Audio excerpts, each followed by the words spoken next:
नमस्कार दोस्तों, मैं आपका मित्र आशीष आपके लिए लेकर आया हूँ मुंशी प्रेमचंद जी की वह नायाब कहानी जिसका नाम है ईदगाह। जी हाँ, ईदगाह। बाल मन के कोमल भाव और ऊंचे विचारों को स्पष्ट तौर पर बतलाने वाली यह कहानी हमें अपने बचपन की ओर ले जाती है और हमें उन यादों से जोड़ती है जिसकी कल्पना मात्र ही हमारे जीवन में एक नई ऊर्जा भर देती है। अतः यह वह कहानी है जो बचपन में हर माता पिता ने अपने बच्चों को ज़रूर सुनानी चाहिए और बच्चों ने तो इसे ज़रूर सुनना ही चाहिए।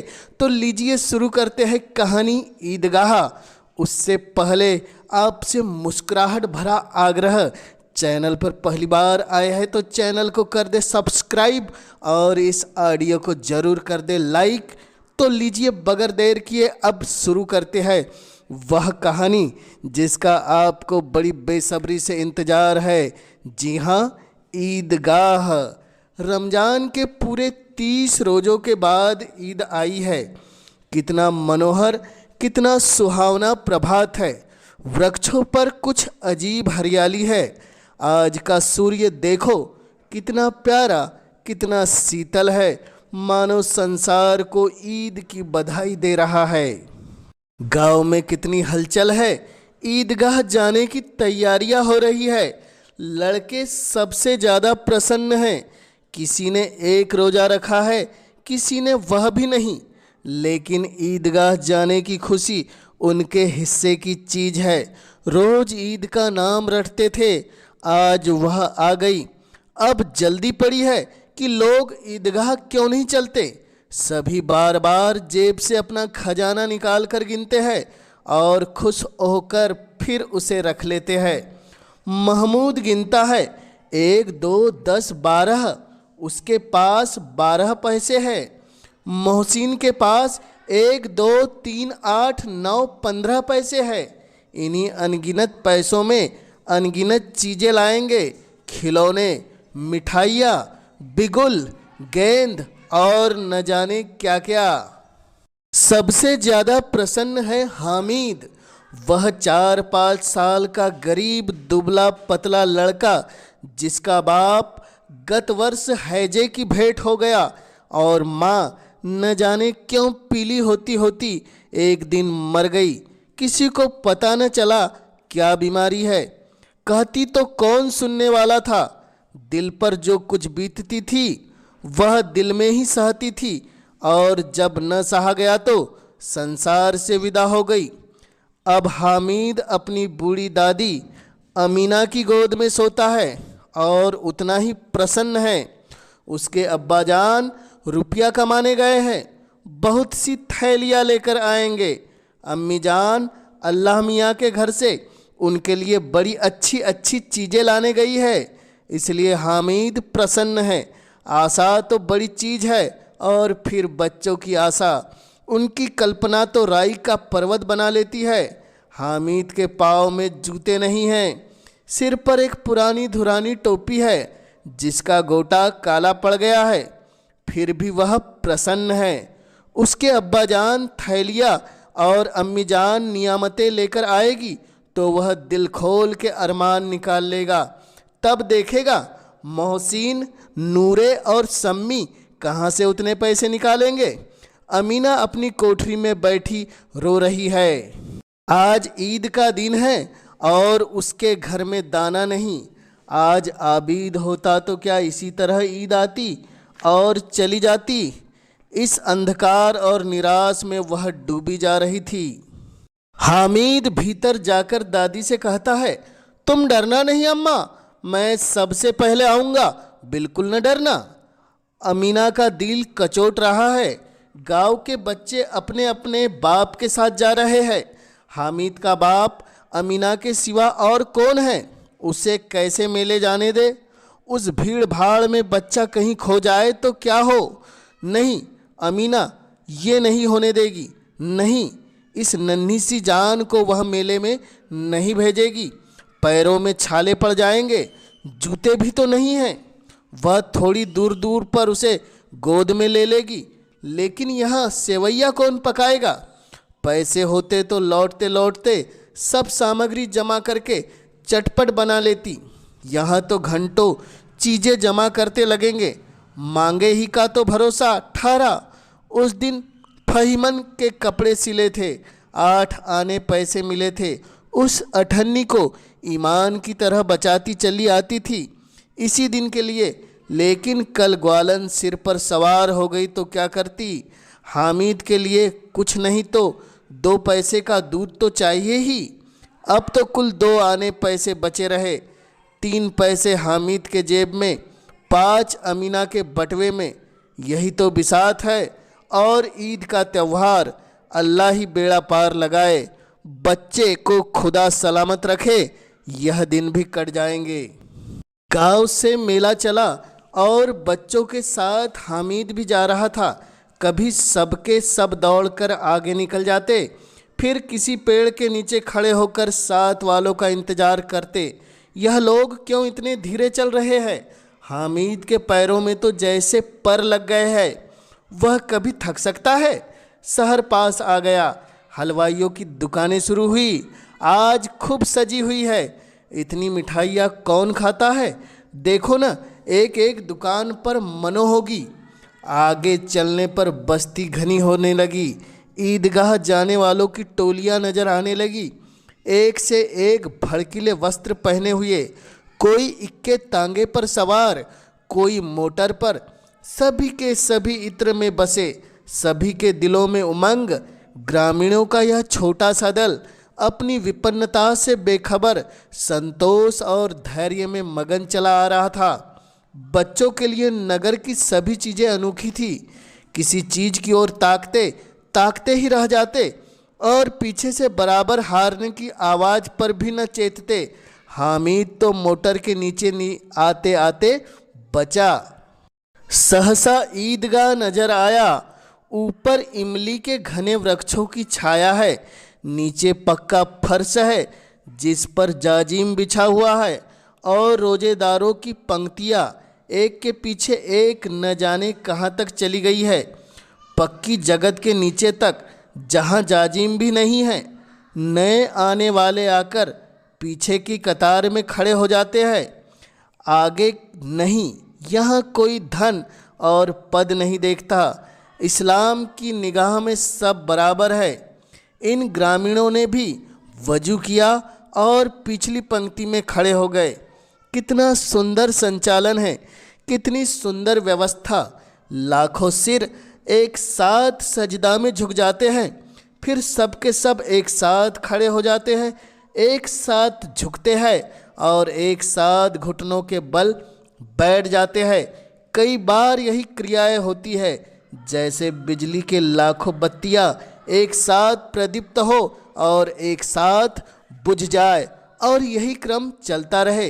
कितना अपूर्व दृश्य था, जिसकी सामूहिक क्रियाएं विस्तार और अनंतता हृदय को श्रद्धा, गर्व और आनंद से भर देती थी।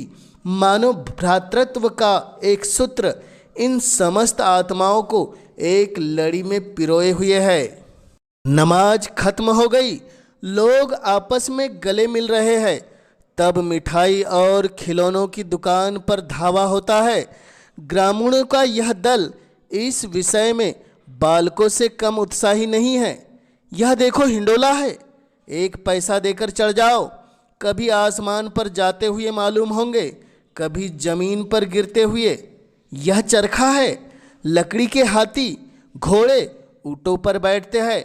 हामिद दूर खड़ा है, 3 ही पैसे तो है उसके पास। अपने कोस का 1/3 जरा सा चक्कर खाने के लिए नहीं दे सकता। इधर दुकानों की कतार लगी हुई है, तरह तरह के खिलौने हैं। सिपाही और गुनरिया, राजा और वकील, भिश्ती और साधु, वाह कितने सुंदर खिलौने हैं। अब बोलना ही चाहते हैं। महमूद सिपाही लेता है, खाकी वर्दी और लाल पगड़ी वाला, कंधे पर बंदूक रखे हुए, मालूम होता है अभी कवायद किए चला आ रहा है। मोहसिन को भिश्ती पसंद आया, कमर झुकी हुई है, ऊपर मशक रखे हुए है। मशक का मुंह एक हाथ से पकड़े हुए है। कितना प्रसन्न है, शायद कोई गीत गा रहा है। बस मशक से पानी उड़ेलना ही चाहता है। नूरे को वकील से प्रेम है, कैसी विद्वत्ता है उसके मुख पर। काला चोंगा, नीचे सफ़ेद अचकन, अचकन के सामने की जेब में घड़ी, सुनहरी जंजीर, एक हाथ में कानून का पोथा लिए हुए। मालूम होता है अभी किसी अदालत से जिरह या बहस किए चले आ रहा है। यह सब 2-2 पैसों के खिलौने हैं। हामिद के पास कुल 3 पैसे हैं। इतने महंगे खिलौने वह कैसे ले? खिलौना कहीं हाथ से छूट पड़े तो चूर चूर हो जाए, जरा पानी पड़े तो सारा रंग धुल जाए। ऐसे खिलौने लेकर वह क्या करेगा और किस काम के है यह? खिलौनों के बाद मिठाइयाँ आती है। किसी ने रेवड़ियाँ ली, किसी ने गुलाब जामुन, किसी ने सोन हलवा। मज़े से खा रहे हैं। हामिद बिरादरी से पृथक है। अभागे के पास 3 पैसे है, क्यों नहीं कुछ लेकर खाता? ललचाई आंखों से सबकी ओर देखता है। मिठाइयों के बाद कुछ दुकानें लोहे की चीज़ों की, कुछ गिलट की और कुछ नकली गहनों की। लड़कों के लिए यह कोई आकर्षण न था। वे सब आगे बढ़ जाते हैं। हामिद लोहे की दुकान पर रुक जाता है। कई चिमटे रखे हुए थे। उसे ख्याल आया, दादी के पास चिमटा नहीं है। तवे से रोटियां उतारती है तो हाथ जल जाता है। अगर वह चिमटा ले जाकर दादी को दे दे तो वह कितना प्रसन्न होगी। फिर उसकी उंगलियां कभी न जलेगी। घर में काम की चीज़ हो जाएगी। खिलौनों से क्या फ़ायदा? व्यर्थ में पैसे खराब होते हैं। जरा देर ही तो खुशी होती है, फिर तो खिलौनों को कोई आँख उठाकर भी नहीं देखता। यह तो घर पहुँचते पहुँचते टूट फूट बराबर हो जाएंगे। चिमटा कितने काम की चीज़ है। रोटियां तवे से उतार लो, चूल्हे में सेक लो। कोई आग मांगने आए तो चटपट चूल्हे से आग निकाल कर उसे दे दो। अम्मा बेचारी को कहाँ फुर्सत है कि बाजार आए। इतने पैसे ही कहाँ मिलते हैं, रोज हाथ जला लेती है। हामिद के साथी आगे बढ़ गए हैं। सबील पर सबके सब शरबत पी रहे हैं। देखो सब कितने लालची है। इतनी मिठाइयाँ ली, मुझे किसी ने एक भी न दी। उस पर कहते हैं मेरे साथ खेलो, मेरा यह काम करो। अगर किसी ने कोई काम करने को कहा तो पूछूंगा, खाए मिठाइयाँ, आप मुंह सड़ेगा, फोड़े फुंसियाँ निकलेगी, आप ही जबान चटोरी हो जाएगी। तब घर में पैसे चुराएंगे और मार खाएंगे। किताब में झूठी बातें थोड़ी ही लिखी है, मेरी जबान क्यों खराब होगी? अम्मा चिमटा देखते ही दौड़कर मेरे हाथ से ले लेगी और कहेगी मेरा बच्चा। अम्मा के लिए चिमटा लाया है, हजारों दुआएं देगी। फिर पड़ोस की औरतों को दिखाएगी, सारे गांव में चर्चा होने लगेगी, हामिद चिमटा लाया है, कितना अच्छा लड़का है। इन खिलौनों पर कौन दुआएं देगा? बड़ों की दुआएं सीधे अल्लाह के दरबार में पहुंचती है और तुरंत सुनी जाती है। मेरे पास पैसे नहीं हैं, तभी तो मोहसिन और महमूद यूँ मिजाज दिखाते हैं। मैं भी इनसे मिजाज दिखाऊंगा। खेले खिलौने और खाइए मिठाइयाँ। मैं नहीं खेलता खिलौनों से, किसी का मिजाज क्यों सहूँ? मैं गरीब सही, किसी से कुछ मांगता तो नहीं। आखिर अब्बा जान कभी न कभी आएंगे, अम्मी भी आएगी ही। फिर इन लोगों से पूछूंगा कितने खिलौने लोगे। एक एक को टोकरियों से खिलौने दे दूंगा कि दोस्तों के साथ किस तरह से सलूक किया जाता है, यह भी मैं उन्हें समझा दूंगा। यह नहीं कि एक पैसे की रेवड़ियाँ ली तो चिड़ा चिड़ा कर खाने लगे। सबके सब हंसेंगे कि हामिद ने चिमटा लिया है। हंसे मेरी बला से। उसने दुकानदार से पूछा, यह चिमटा कितने का है? दुकानदार ने उसकी ओर देखा और कोई आदमी साथ न देखकर कहा, तुम्हारे काम का नहीं है जी। बिकाऊ है कि नहीं? बिकाऊ क्यों नहीं है? और यह क्या लाद लाए है? तो बताते क्यों नहीं? कै पैसे का है? 6 पैसे लगेंगे। हामिद का दिल बैठ गया। ठीक ठीक बताओ। ठीक ठीक 5 पैसे लगेंगे। लेना है तो लो, नहीं तो चलते बनो। हामिद ने कलेजा मजबूत करके कहा, 3 पैसे लोगे? यह कहता हुआ वह आगे बढ़ गया कि दुकानदार की घुड़कियां न सुने, लेकिन दुकानदार ने घुड़कियां नहीं दी, बुलाकर चिमटा दे दिया। हामिद ने उसे इस तरह कंधे पर रखा मानो बंदूक है और शान से अकड़ता हुआ संगियों के पास आया। जरा सुनो सबके सब क्या आलोचनाएं करते हैं। मोहसिन ने हंसकर कहा, यह चिमटा क्यों लाया है पगले, इसे क्या करेगा? हामिद ने चिमटे को जमीन पर पटक कर कहा, जरा अपना भिश्ती जमीन पर गिरा दो, सारी पसलियां चूर चूर हो जाए बच्चों की। महमूद बोला, तो यह चिमटा कोई खिलौना है? हामिद, खिलौना क्यों नहीं है? अभी कंधे पर रखा बंदूक हो गई, हाथ में लिया फकीरों का चिमटा हो गया। चाहूँ तो इससे मंजीरे का काम ले सकता हूँ। एक चिमटा जमा दूँ तो तुम लोगों के सारे खिलौने कितनी ही जोर लगाए मेरे चिमटे का बाल भी बांका नहीं कर सकते। मेरा बहादुर शेर चिमटा। सम्मी ने खंजरी ली है। प्रभावित होकर वह बोला, मेरी खंजरी से बदलोगे तो बदल दो। हामिद ने खंजरी की ओर अपेक्षा से देखा। मेरा चिमटा चाहे तो तुम्हारी खंजरी का पेट फाड़ डाले। बस एक चमड़े की झिल्ली लग दी, ढक बोलने लगी, जरा सा पानी लग जाए तो खत्म हो जाए। मेरा बहादुर चिमटा आग में, पानी में, आंधी में, तूफान में बराबर डटा खड़ा रहेगा। चिमटे ने सभी को मोहित कर लिया, लेकिन पैसे किसके पास धरे हैं? फिर मेले से दूर निकल आए हैं।